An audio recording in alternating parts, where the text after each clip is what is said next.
Fala, Rovai, o editorial do Fórum 11:30, queridas, queridos e querides. Tenho novidades, boas novas, uma análise estratégica será feita aqui do Datafolha. Datafolha de ontem que não surpreendeu. Mas, não surpreendeu, Rovai? Não surpreendeu. Tanto não surpreendeu que este blogueiro que vos fala, né, trouxe antes o resultado do Lula. Falei, vai dar 47%, e deu 47%. Falei que o Bolsonaro caiu um ponto, errei. O Bolsonaro ficou igual nos 33%. Falei que o Ciro cairia 2%, ele caiu 1%, e acertei na Tebet falando que ela ficava com 5%. O que a gente tem hoje? A gente tem o Lula com aproximadamente 50% dos votos válidos.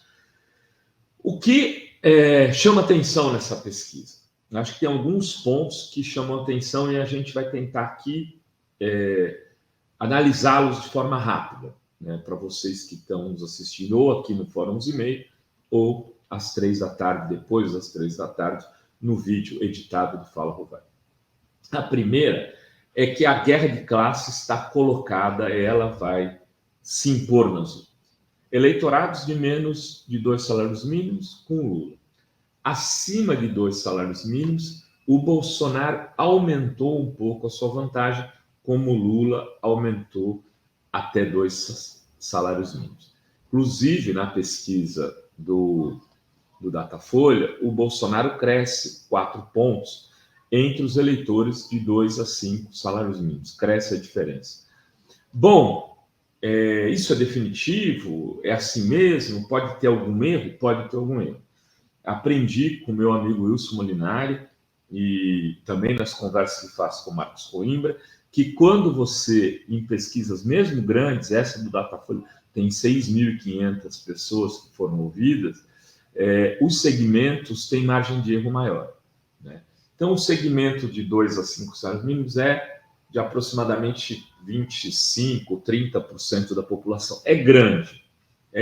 Numa pesquisa de 6.500, é quase 2.000 pessoas. Mas, mesmo assim, pode dar algum erro. Pode.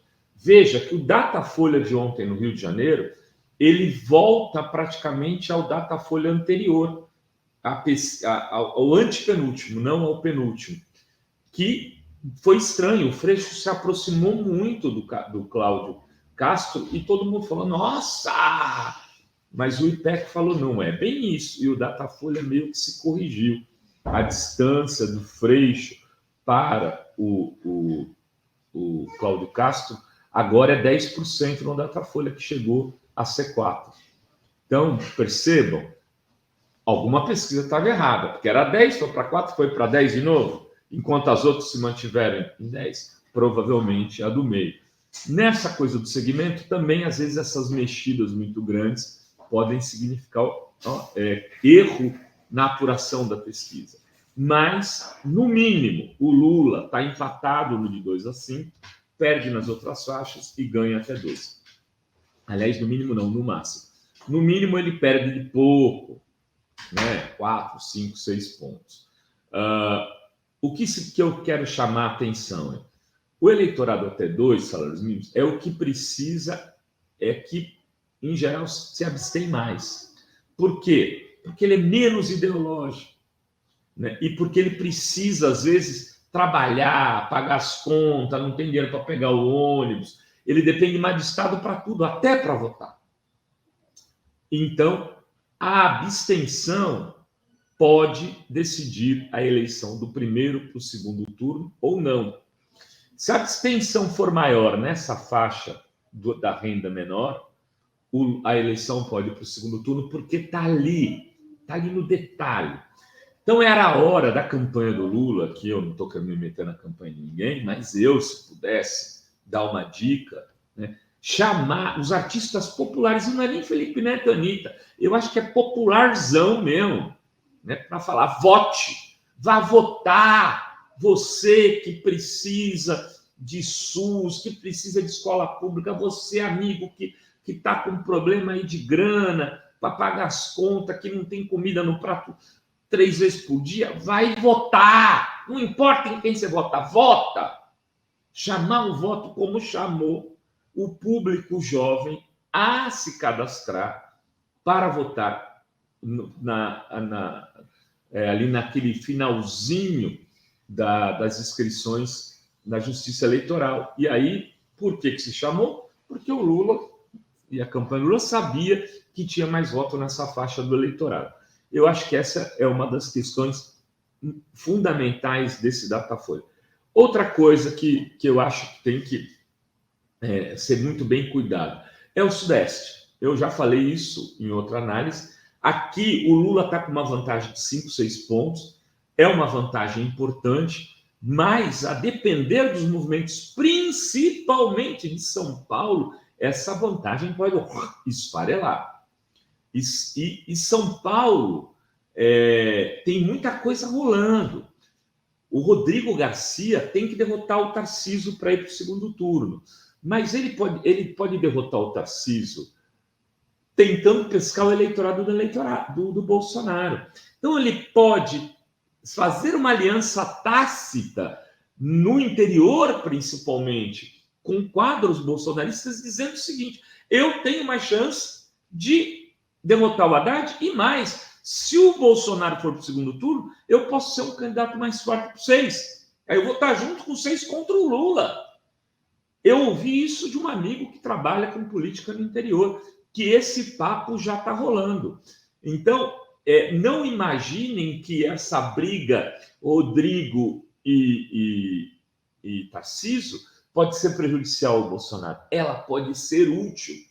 E uma das pessoas que estaria construindo isso é o astronauta, candidato ao Senado, que tentaria ser a ponte desta aliança Rodrigo-Bozo.